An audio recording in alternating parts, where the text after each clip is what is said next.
Buwa ito ng isang tauhan ng Pilipinas, pinalo ng isang tauhan ng CCG ang barko ng Pilipinas.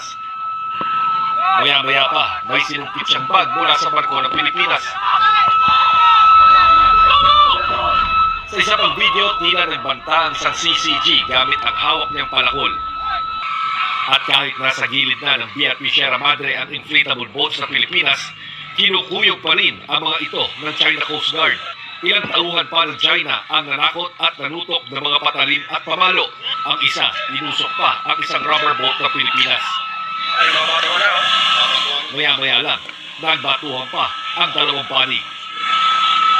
Nang ma-abort ang Rory mission para pasukin ang Ayungin Zone, isa sa sumaklolo ang BRP Bagakay ng Philippine Coast Guard. 6:41 ng umaga nang malaman na aborted ang misyon dahil sa bigong pagpasok sa Ayungin. Agad pinuntahan ng Bagakay ang Patrol Coastal Craft o PCC na nasiraan ng makina.